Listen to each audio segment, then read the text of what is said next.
안녕하십니까? 허경환 목사입니다.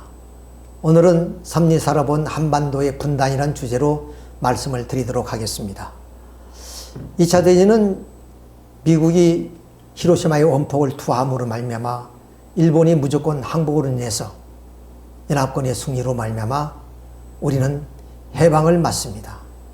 그러나 그 해방은 잠시 차샤코프가 이끄는 소련군과 하지 중장이 이끄는 미군이 한반도에 상륙하면서 한반도는 38도라는 선이 그어지게 됩니다.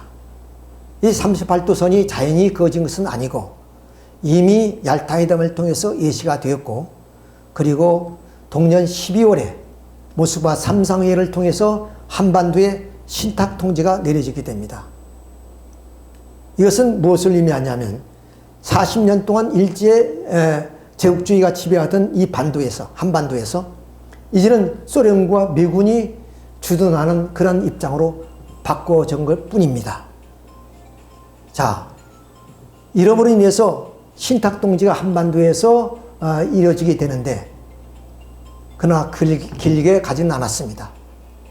그래서 미군과 소련군이 철수함으로 말미암아 한반도에 유엔은 총선을 결의합니다. 자, 그런데 이 북한 당국이 이것을 받아들이지 않음으로 인하여 남쪽에서만이 총선을 실시해서 결국 1948년 8월 15일 대한민국 정부가 탄생하게 됩니다. 그리고 그 다음 달에 북한 정권이 수립되면서 한반도의 38선은 완전히 고착화됩니다. 이런 분단 상황 속에서 이제 북괴군이 6월 25일 남침을 감행함으로 인해서 민족상전이란 전쟁이 이제 나타나게 된 겁니다. 이렇게 예고 없이 이렇게 남침함으로 알마 우리 수도 서울이 3일 만에 떨어지고 되고, 우리 국군은 밀려서 40일 만에 낙동강 전선까지 밀리는 상황이 되었습니다. 천호신조로 미군을 중심으로 한 유엔군이 즉각 개입으로 말미암아 바로 이 전쟁은 반전을 이루게 됩니다. 이때 이 지상군으로 투입됐던 나라가 바로 16개 국가입니다. 이 16개 이 유엔군과 한국군이 힘을 모아서 북진하게 됩니다. 그 북진하는 과정 속에서 중공군이 개입으로 말미암아 일사후퇴가 벌어지게 되고, 이로 인해서 한국전쟁은 국제전으로 비화가 되어 있습니다. 이러한 전쟁이 이 38도를 중심에서 물고 밀리는 그런 고지전이 3년 동안 지속이 되어지면서 한반도의 모든 산업 기반은 초토화됩니다. 그리고 이산가족이 1000만 명이 나오게 되고, 또 전쟁으로 인한 미망인 30만, 전쟁고아가 10만, 그리고 한국군만 해도 17만 8,569명이 전사를 했습니다. 미군을 중심한 유엔군이 약 4만 명이 전사했고, 적군과 아울러 다 합친다면 약 500만이 희생된 전쟁이 바로 6.25 전쟁입니다. 그리고 그 전쟁은 한민족의 그런 분쟁이 넘어서서 국제전이었습니다. 이에 한국 전쟁이 끝날 쯤 바로 세계는 미소 양대 진영으로 분할이 되어서 냉전 체제가 이어지는데 바로 20세기 말까지 이어집니다. 따라서 이 한반도의 전쟁을 분수령으로 해서 세계가 냉전 체제로 들어갔다는 그런 얘기가 되는 것입니다. 그러므로 한반도의 전쟁은 바로 민족 분쟁을 넘어선 국제전이었다, 이런 결론에 이르게 됩니다. 그럼 어떻게 해서 이 한반도에 이런 국제전이 일어나게 되느냐, 더 나아가서는 왜 한반도가 분단되게 되느냐 하는 문제를 우리는 짚고 넘어가지 않을 수가 없습니다. 그 예를 우리가 이 독일을 우리가 보게 되면, 독일은 전범 국가이기 때문에 패전함으로 인해서 승전 국가들이 이 분할 통치를 하게 돼서, 그래서 동서로 분할이 된 겁니다. 그러면 이 태평양 전쟁의 주범 국가인 바로 일본인 열도가 패망으로 말미암아 분할 통치를 해야 되는데, 어때서 식민지로 있었던 한반도가 분단이 되느냐 하는 문제입니다. 많은 학자들은 얘기합니다. 한반도는 지정학적인 입장에서 또는 정치공학적인 입장에서 분단될 수밖에 없다고 얘기하지만, 그것으로 충분하지 않습니다. 그래서 오늘 말씀의 제목처럼 바로 섭리사적인 입장에서의 분단을 조명해 보고자 하는 것입니다. 자, 인간은 본래 몸과 마음이 일체를 이루어서 인격체를 이루어 살도록 되어 있습니다. 그런데 인간의 타락으로 말미암아 인간의 양심에 이 몸이 순응하지 않습니다. 그러므로 인해서 몸과 마음은 서로 대립 상충하는 그러한 하나의 형국이 되어버리고 말았습니다. 이러한 인간이 모여진 하나의 가정, 그것이 확대된 사회나 국가나 세계는 모두가 다 이렇게 대립과 상충과 분열이 일어날 수밖에 없는 이유입니다. 그렇지만은 하나님이 섭리자적으로 봤을 때는 만일 이 타락한 세계에 대립과 상충이 없다면 그 죄악의 생활은 영속할 수밖에 없습니다. 그렇기 때문에 하나님은 이 타락한 세계에 악의 세력을 물리치고 선주권이 세계를 이루려면 반드시 이 악의 세계에 분열과 갈등이 없으나 안 되는 겁니다. 즉 선악으로 분립해서 그 분립한 가운데 갈등과 분열 속에서 악을 멸하고 선주권을 세우려는 것이 하나님이 섭리적 내용입니다. 그것이 이 인류 역사 속에 개입되어 있다 그 말입니다. 그래서 결론적으로 말씀드리면 인류 역사는 인간이 타락으로 악을 멸하고 선주권을 세우시는 선악의 투쟁사로 이어져 나왔기 때문에 인류 역사는 전쟁의 역사다. 이렇게 한마디로 말씀을 드릴 수 있는 이유가 여기에 있습니다. 자, 그러면 이러한 인간 한 개체의 모순에 의한 대립과 상충되는 그런 우리의 몸과 마음을 우리는 다음과 같이 표현해 볼 수 있습니다. 그것을 아벨령 그리고 가인령이라고. 이건 무슨 말이냐면은 바로 인간의 시조가 타락함으로 말미암아 결국에 이 인간 시조는 선악의 모차가 되었습니다.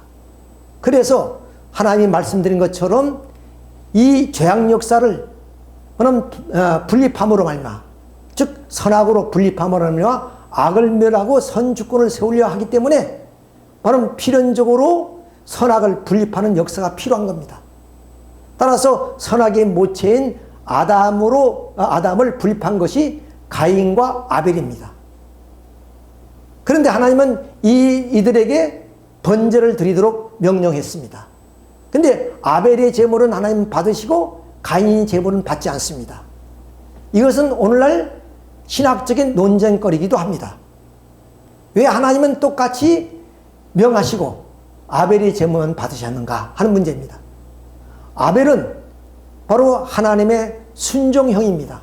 즉 하나님에 대한 믿음을 가지고 번제를 드렸기 때문에 하나님은 그것을 연락해 주셨다는 겁니다. 그런데 가인은 결과적인 것을 우리가 보게 되면은 자기 중심적이었습니다. 왜냐하면 이 번제를 드려도 하나님 받지 않으니까 결국 동생을 미워해서 돌로 쳐 죽여버립니다. 그러니까 이 가인은 어떤 인물이냐? 자기 중심적 인물이었다는 거예요. 자, 그런데 이 가인과 아벨은 인류 역사의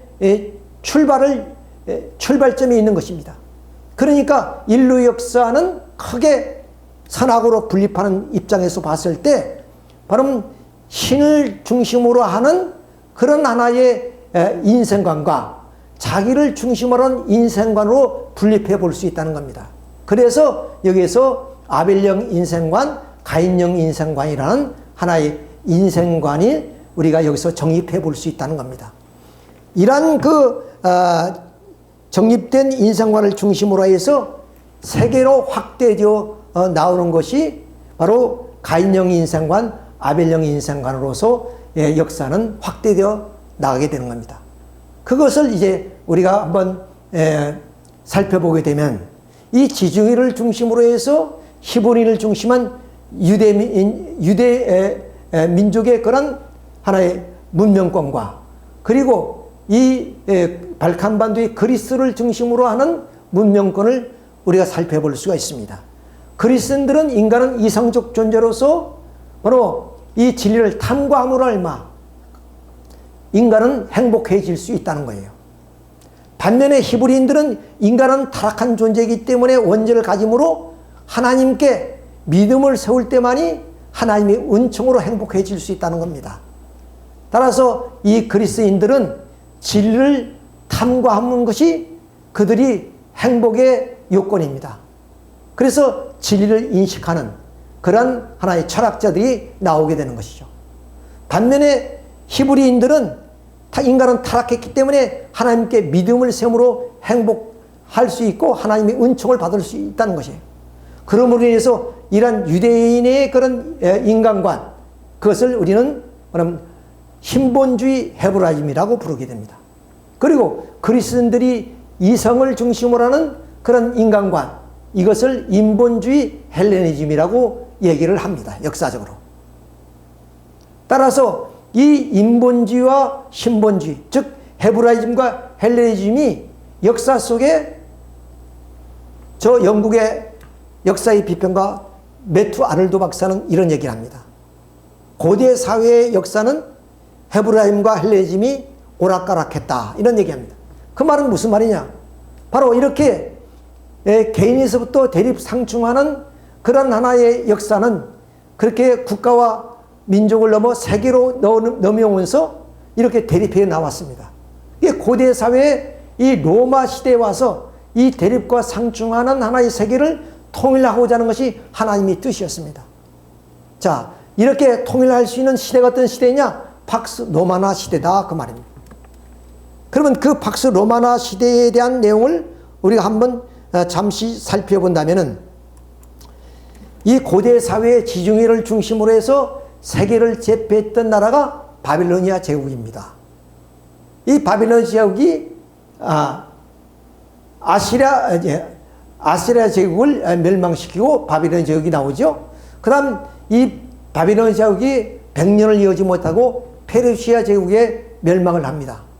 그러나 이 페르시아 제국도 이 그리스 마케도니아 왕자 알렉산더에 의해서 10년 만에 멸망해 버리고 맙니다. 그래서 이 알렉산더 대왕은 이 페르시아의 대제국을 통합하지만은 열병을 걸려서 33살에 요절해 버리고 합니다.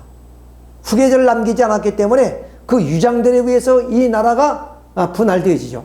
자, 그래서 마케도니아 왕국, 그리고 시리아 왕국, 에집트 왕국으로 분할이 됩니다. 이 시대를 헬레니즘 제국 시대라고 이야기를 합니다. 한 300년이 가는데 이때 이태리 반도에서 로마라는 하나의 나라가 발흥하게 되는데 이 로마가 포에니 전쟁에서 승리함으로 인하 이 마케도니아 왕국을 BC 180년에 병합을 합니다. 그리고 BC 50년에 시리아 왕국이 로마화되고 그 다음 에집트의 프텔레미 왕조가 BC 30년에 멸망을 합니다. 이렇게 해서 세계는 로마 대제국으로 흡수되어 버립니다. 그런데 독일의 역사학자 폰 랑케는 이런 얘기를 합니다. 자, 이 세계의 모든 고대 국가들은 노마른 호수로 흘러들어왔다 그랬습니다. 그래서 말씀드린 것처럼 아시리아 제국, 바빌로니아 제국, 페르시아 제국, 그리고 헬레니즘 제국이 모두 노마로 통합되죠. 또 그리고 그런 말씀하시기를 바로 근대의 모든 국가는 로마라는 호수로 흘러나왔다는 것입니다.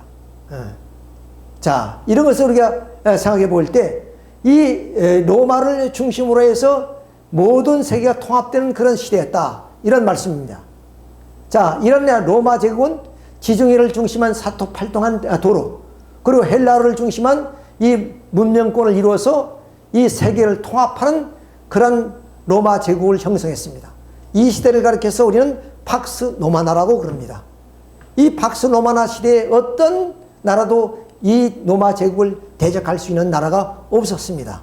자, 이런 시대에 바로 유대라는 로마의 속국인 유대 땅에서 예수님이 탄생하게 됩니다. 자, 예수님의 탄생은 이미 예수님이 탄생하기 전 700년 전에 이사야 선지자가 예언을 합니다. 한 아이가 우리에게 낳고 한 아들을 우리에게 주신 바 되는데 그 어깨는 정사를 맺고 그 이름을 기묘자라 묘사라 전능하신 하나님이라 영존하신 아버지라 평강의 왕이라 할 것이라 그랬습니다. 즉 예수는 어떤 사람이냐?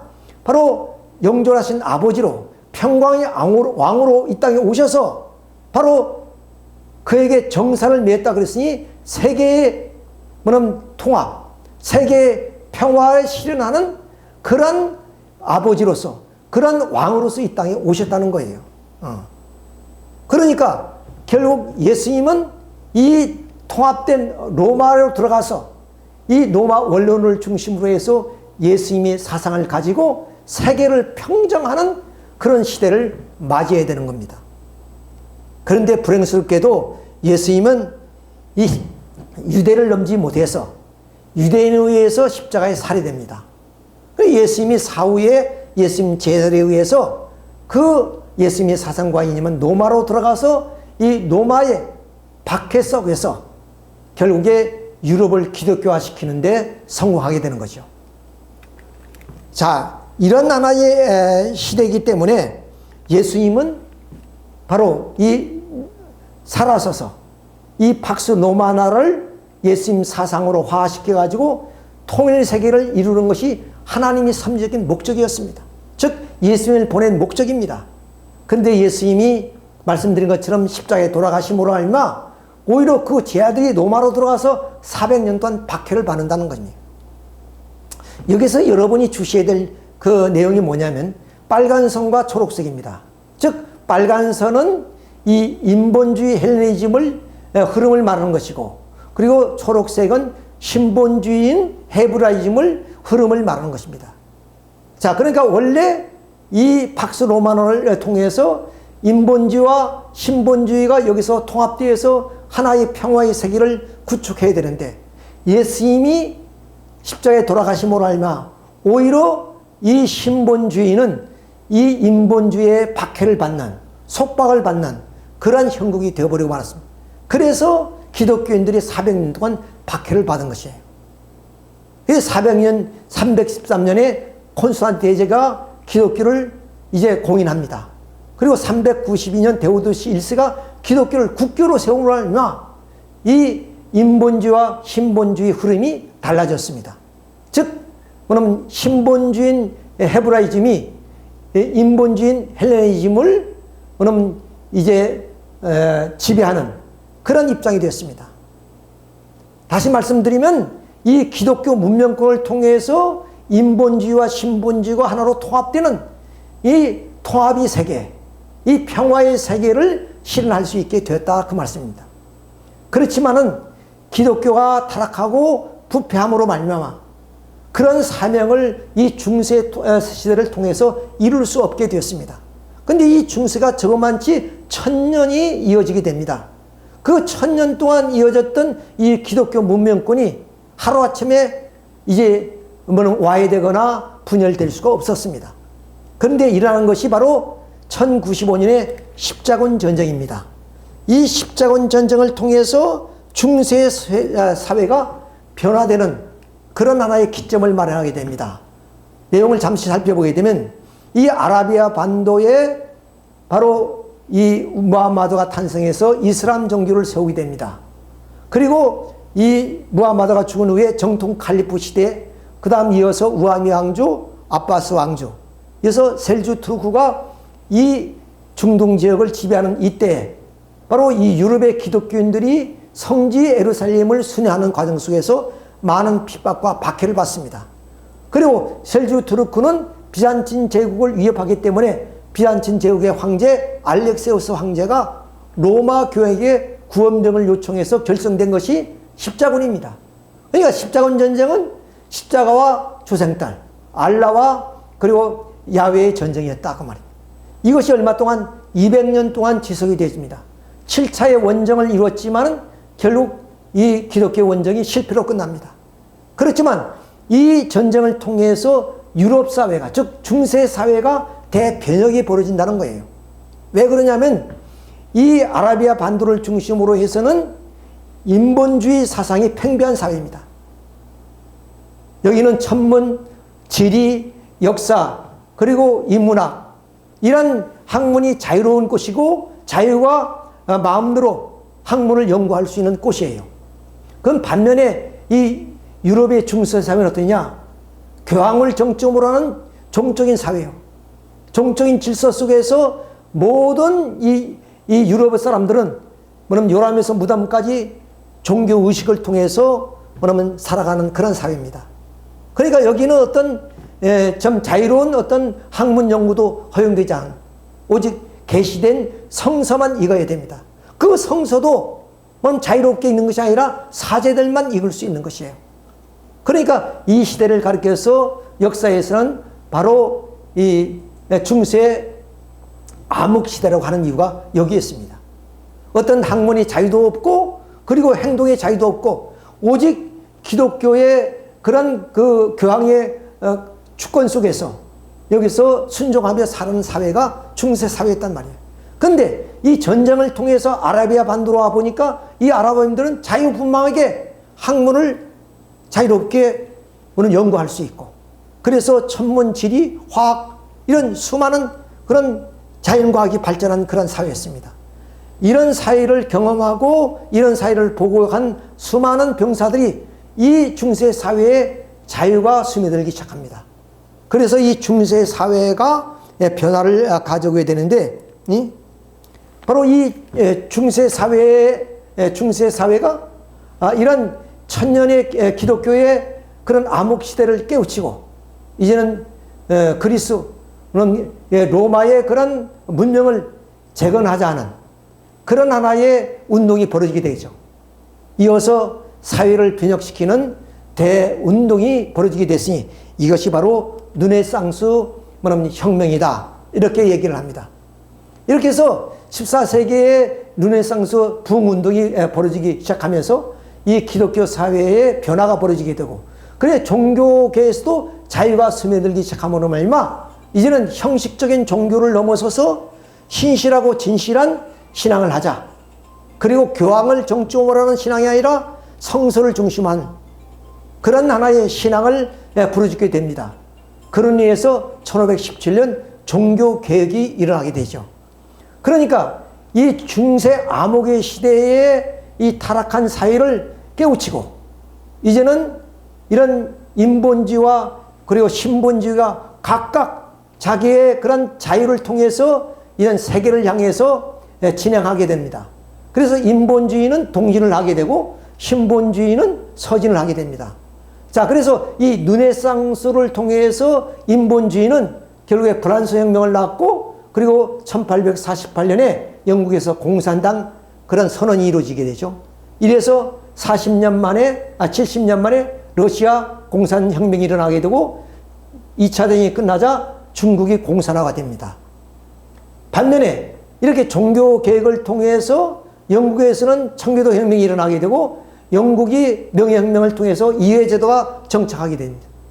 따라서 미국이 독립하고 2차 대전이 끝나자 일본이 우경화돼서 이런 하나의 근세의 역사는 결국 인본주의와 신본주의의 하나의 뭐냐면 이 분열과 갈등으로 나타나서 유물론, 관념론, 공산주의와 민주주의, 선과 악이 그냥 분열과 그러한 상충의 역사로 이 지구를 한 바퀴 돌면서 뭐냐면 이 근세의 역사, 이 20세기를 장식해 나왔다, 이런 말씀을 드릴 수가 있습니다. 자, 이것을 우리가 또 자세히 한번 말씀을 드린다면은 말씀드린 것처럼 이 영국에서 바로 청교도 혁명이 일어났습니다. 다시 말씀드리면 이 유럽 사회에 종교개혁이 활발히 일어날 때 영국에서는 종교개혁이 없었습니다. 한참 후에 바로 이 영국에서 영국교회가 탄생합니다. 그것이 성공회죠. 이 성공회가 청교도인들의 신앙을 박해하기 때문에 청교도 혁명이 일어나고 여기 독실한 청교도인들이 1620년 메이플라워를 타고 이 신대륙으로 건너가서 그 정신에 의해서 미국이 독립하게 됩니다. 물론 이들에 의해서 독립된 건 아니지만 그 미국 독립 정신이 청교도 그 정신이었다, 그 말입니다. 네.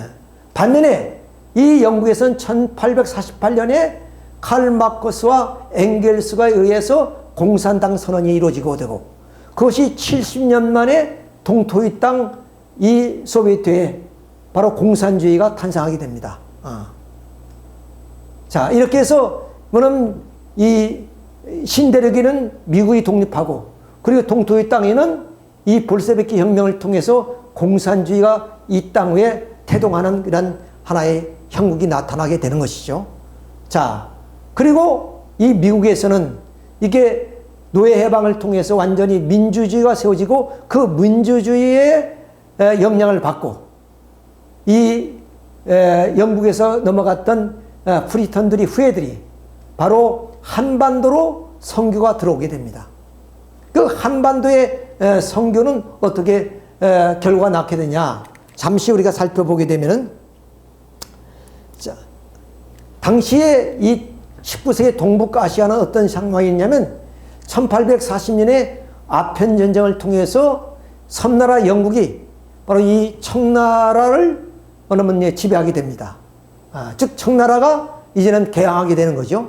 자, 그 이후에 1853년에 페리 제독이 흑선을 몰고 에도항으로 돌아올마 일본이 개항하는 그런 계기가 됩니다. 이렇게 청나라와 일본은 개항을 하는 당시에 우리는 쇄국 정책으로 들어가죠. 그래 젊은이들이 우리도 일본처럼 개화해야 되겠다는 그런 일념에서 1884년에 갑신정변을 일으켰지만 갑신정변은 3일 천하로 끝나고 맙니다. 만약에 갑신정변이 성공했더라면 우리의 당시의 19세기 상황은 많이 달라졌겠죠. 그 이후에 청일전쟁이 이 한반도를 중심에 일어났고 널전쟁이 그렇게 일어났습니다. 그 후에 또 우리는 을미사변입니다. 바로 1895년에 일본 낭인들에 의해서 우리의 황후가 살해되는, 명성 황후가 여기서 살해됩니다. 그렇지만 주권을 이제 좀 쇠약해가는 이 국가에 있어서 황후가 살해됐음에도 어떤 나라도 여기에 뭐냐면 좀 보호해줄 그런 나라는 없었습니다. 그해 바로 1905년에 우리는 외교권을 박탈하는 을사보조액이 강제로 맺어지게 되고, 그런 와중 속에서 미국의 프리턴 후예들이 한반도로 건너와서 한국 기독교를 부흥운동을 일으키게 되는 거죠. 그러면서 결국 1910년 병술기를 맞고 우리 젊은이들이 잊어버린 주권을 다시 회복하기 위해서 독립운동을 일으키지만 결국에 주권을 빼앗긴 이 백성의 그런 운동은 미완으로 끝나고 맙니다. 이것이 당시 19세기 동북아시아의 상황이고 우리나라의 상황이었습니다. 이런 상황 속에서 말씀드린 것처럼 바로 이 프리턴 후예들이 한반도로 건너와서 부흥운동을 일으키는데 알렌이라는 선교사는 1884년 갑신정변 때 바로 이 중국으로 있다가 한반도로 선교를 돌립니다. 그리고 그 이듬해에 언더우드 선교사와 아펜젤로 선교사가 바로 인천 제물항으로 들어오게 되죠. 그리고 그 한 달 후에 메리 스크랜트 모자가 들어옵니다. 부부가 아니고 모자입니다. 이렇게 해서 이 한반도에 이런 기독교 문명권이 태동하는 그런 하나의 시발점이 된 거죠. 당시 19세기 우리나라 이 상황이 이 그림으로 대변할 볼 수 있습니다. 이것이 우리 선조들이 살았던 모습입니다. 자, 이런 하나의 시대를 가리켜서 어디냐? 독일의 신부 로베르트 베부장 신부는 바로 고요한 아침의 나라라고 얘기를 합니다. 어떻게 보면 이렇게 문명이 없는 그런 운동의 이 조선 사회를 가리켜서 로베르트 베부 신부는 고요한 아침의 나라라고 읊었던 이유가 무엇이냐? 그분은 영감을 통해서 아마 이 나라를 미래를 바라봤던 것 같습니다. 자, 이것이 우리 전 조상들이 살았던 그런 자화상입니다. 자, 이런 하나의 운동의 국가에서 결국 선교사들이 이 땅에 와서 근대 교육을 시킴으로 알마 오늘의 이러한 대한민국이 탄생할 수 있었다. 이렇게 말씀을 드릴 수 있습니다.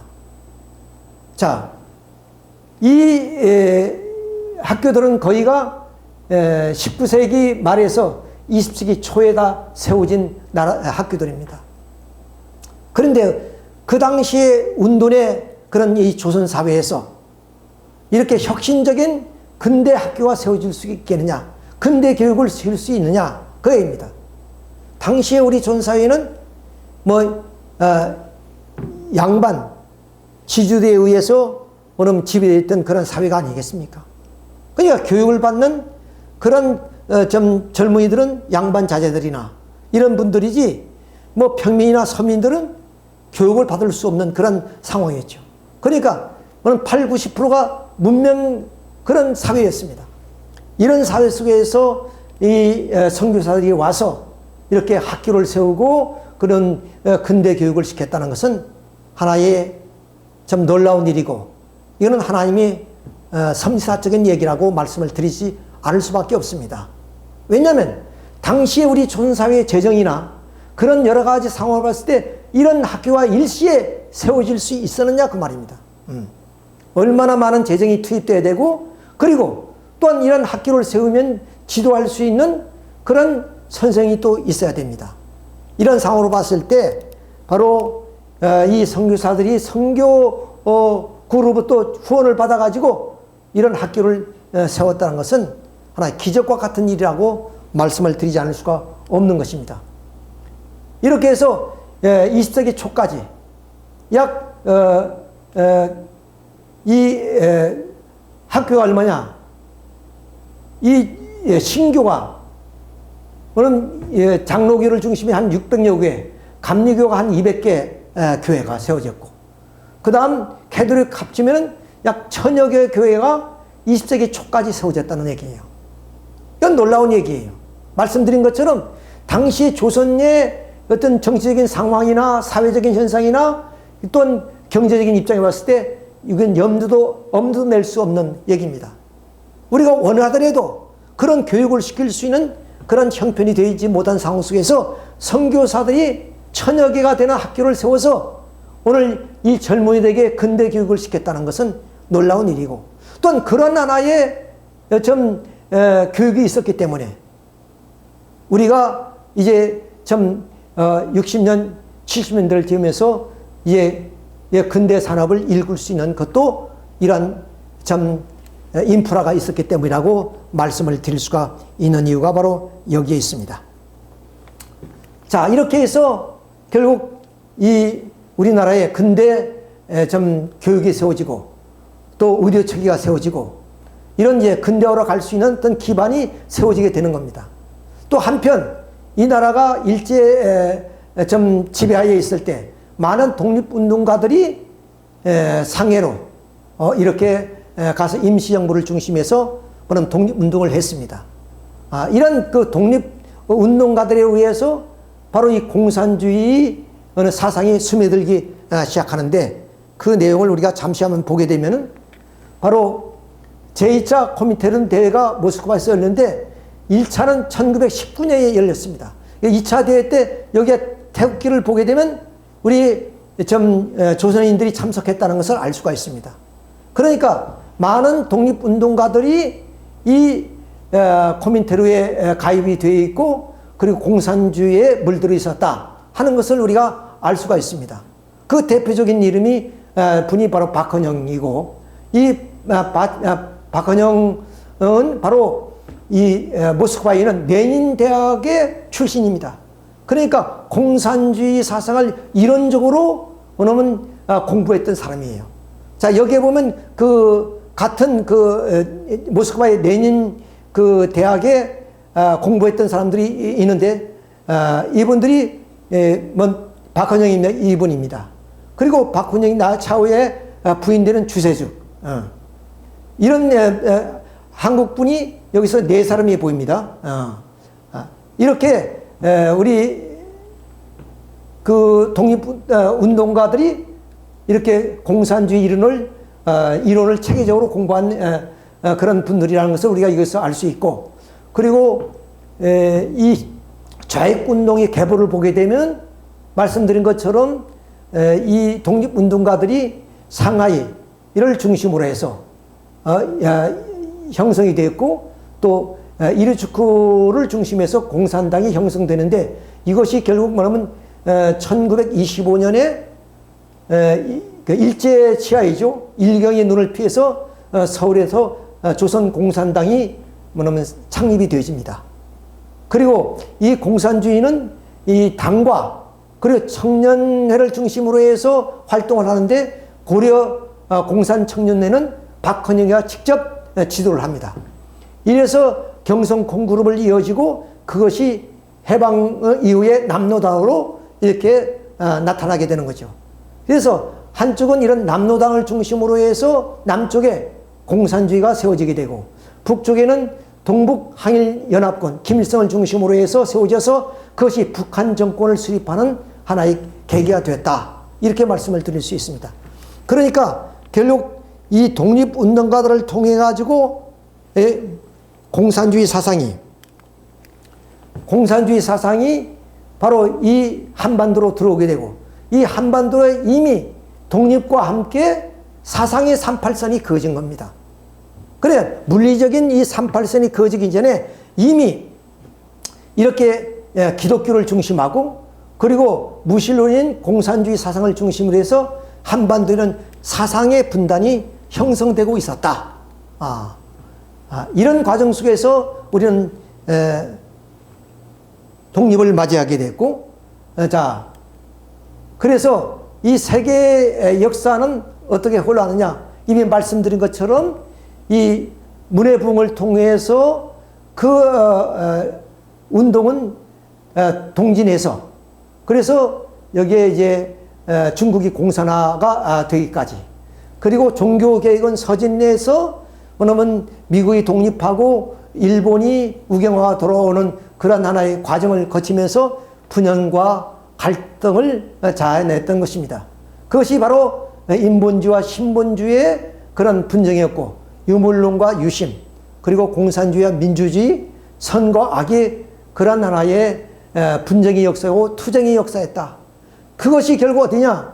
이 2차 대전을 종전으로 맞이하면서 한반도에 두 개의 그런 하나의 이어왔던 인본주의와 신본주의 사상이 한반도에 상륙함으로 알마 한반도에 그어진 것이 38도라는 것입니다. 38선이다 그 말이에요.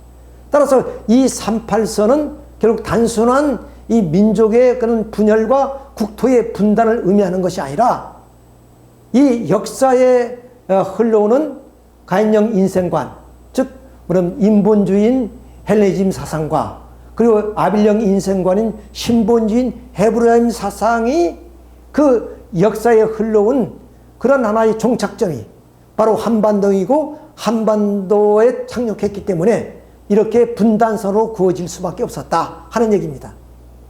그런데 이 38선은 결국에 뭐냐? 마음과 몸의 분단선입니다. 그리고 물질과 정신, 무신과 유신, 그리고 관념과 그리고 유물의 분단선이기도 하다. 자, 근데 이 38선이라는 숫자를 보게 되면 삼수는 완성수랍니다. 예, 소생장성 완성의 그런 삼수. 다시는 계급도 상중하 이렇게 단계를 걷지 않습니까? 또 우리는 3대 영양소, 또 삼원색, 이 모든 것은 삼성을 중심해서 완성하기 때문에 이 삼수는 완성수다. 8수는 하나님이 인간을 6일에 창조하시고 7일에 안식하셨습니다. 그리고 8일은 새 출발합니다. 그래서 8수는 새 출발선. 그러니까 삼수인 완성을 향해서 팔을 벌리는 곳. 삼수를 통해서 이 38선은 바로 완성과 통일을 이루는 곳. 이것이 38선이에요. 그러니까 분단선이기도 하지만 통일선이기도 하다. 그러니까 지금까지 이런 인본주의와 신본주의의 분열과 갈등이 이 38선에서 몸과 마음, 물질과 정신, 유신과 무신, 그리고 유물과 관념의 그런 하나의 분열 상황이 이 38선에서 부딪히는 곳이다. 그러니까 38도는 분열의 선이기도 하고 그것은 또한 통합의 길로 가는 그런 선이기도 하다. 따라서 이런 하나의 이 인본주의 사상은 결국 가인적 인생관이 나왔고, 또는 신본주의 헤브라이즘은 아벨적 인생관을 낳게 됩니다. 그리고 그 가인적 인생관은 결국 공산주의라는 정치 체제를 만들어서 북한에 정착이 됐고, 또 아벨적 인생관은 민주주의라는 정치 체제를 통해서 남쪽에 정착하게 되면서 바로 북쪽에는 전쟁이 끝난 이후에 김일성 주체 사상을 중심으로 하는 바로 어버이 수령이 나타나게 됩니다. 여기는 대단한 의미를 가지고 있습니다. 왜냐하면은 이 어느 정치지도라도 어버이라는 칭호를 받지 않습니다. 그런데 김일성이만은 바로 어버이가 돼서 지금도 유은 통치하고 있습니다. 왜? 어버이가 둘일 수는 없으니까. 자, 이것은 무엇을 의미하냐? 이미 서론에서 말씀드린 것처럼 인류 역사는 바로 선악의 투쟁 역사라고 그랬습니다. 그러니까 항상 악한 편이 먼저 전쟁을 일으키고 먼저 모든 것을 선도해 나갑니다. 그리고 선한 편은 그런 탕감의 조건을 세우면서 악을 물리쳐서 그런 선의 승리로 이끌어 나왔던 것이 인류 역사입니다. 그래서 이 악한 편은 원리형의 비원리적인 입장에서 바로 이 역사를 선도해 나왔던 거예요. 그러니까 하나님의 섭리사는 어떠냐? 이 선악의 분림 역사를 통해서 악을 멸하기 위해서 어떠냐? 이 땅에 메시아가 와야 되는 거예요. 구세주가 와야 된다는 거예요. 근데 그 메시아 구세주는 이미 이사야 선지자도 말씀했듯이 영존하신 아버지 평강의 왕으로 예수님이 오신다 그랬습니다. 그것처럼 마지막 한반도의 이 통합을 하기 위해서는 이 메시아 사상이 이 땅 위에 태동하는데 그 메시아가 어떤 분이냐? 바로 영존하신 아버지로 이 땅에 오신다는 거예요. 그러니까 이 참 부모가 이 땅에 오기 전에 사탄은 먼저 원리형의 비원리적인 그런 어버이 수령을 이 땅 위에 보냈다 그 말입니다. 그래서 그 어버이 수령을 태양이라 그러고 그 어버이 수령을 통해서 이 한반도를 통일한다고 하는 것이 바로 김일성의 주장이고 그리고 주체 사상입니다. 그러나 원리적으로 볼 때 그리스도가 오기 전에 적그리스도가 먼저 나타난다는 성서의 말씀처럼 참 부모가 이 땅에 탄생하기 전에 바로 거짓 부모인 이 김일성 어버이 수령이 나타난 겁니다. 그러니까 필연적으로 이 남쪽에 바로 기독교를 중심한 참 부모가 탄생할 수밖에 없고 그 참 부모는 하나님주의인 두익 사상을 통해서 비로소 이 거짓된 바로 김일성 주체 사상을 극복하여 이 땅에 3·8도가 가리키듯이 분단의 선이 있어도 통합이 선이기 때문에 바로 남북을 통일하고 세계를 통일하고 더 나아가서는 인본주의와 신본주의 통합을 이루어서 이 평화의 세계를 구축하게 되는 것이다. 그렇기 때문에 결국 이 한반도의 이 분단이라든가 한반도의 전쟁은 단순한 민족의 분열이나 국토의 분단 그리고 한민족의 분쟁이 아니라 이것은 국제전으로 비화됐던 말씀처럼 바로 이 한반도는 이 전 세계의 그런 그 흐름의 종착점이 바로 한반도이고 그래서 여기에 사상이 직결되고 그 사상이 직결됨으로 인한 말마 일어난 전쟁이 바로 6.25 전쟁이다. 그런데 그 6.25 전쟁이 결국에 승자도 패자도 없는 그런 입장에서 수전을 했기 때문에 결국은 참 부모 사상이 나와서 김일성의 주체사상을 극복하고 이 한반도를 중심한 평화 통일을 이루어질 때 세계는 평화 통일로 이상세계가 실현될 수가 있다. 이런 말씀을 드리면서 오늘 이 말씀의 내용을 모두 마치기로 하겠습니다만은 여기에 우리는 전쟁을 통해서 얻어진 하나의 교훈이 있습니다. 그것이 뭐냐면 바로 자유는 공짜가 없다는 얘기입니다. 자, 미군이 약 180만 정도의 군인이 이 한반도에 출정을 해서 자유를 위해서 싸웠습니다. 워싱턴에 가보면은 바로 이 6.25 전쟁 기념 공원이 있는데 여기에 비에다 써진 글이 뭐냐? 우리도 알지 못하는 나라, 만나보지도 못한 국민을 위하라는 조국의 부름을 받은 우리 아들, 딸을 기린다는 그런 내용입니다. 이들이 있었기 때문에 바로 이 전쟁의 화마 속에서 우리가 자유를 지킬 수 있고 오늘 번영된 이 대한민국이 존속할 수 있다는 사실입니다. 자, 이런 하나의 자유와 그 번영을 누리기 위해서는 자유는 공짜로 오지 않는다는 것입니다. 반드시 피를 흘려서라도 자유를 지킬 때만이 그 자유로 통해서 평화가 이루어질 수 있다는 교훈을 우리는 한국 전쟁을 통하고 또 인류의 전쟁사를 통해서 우리가 깨달을 수 있는 하나의 내용이다 하는 말씀을 드리면서 오늘 전체의 말씀을 이것으로 마치기로 하겠습니다. 여러분 수고하셨습니다.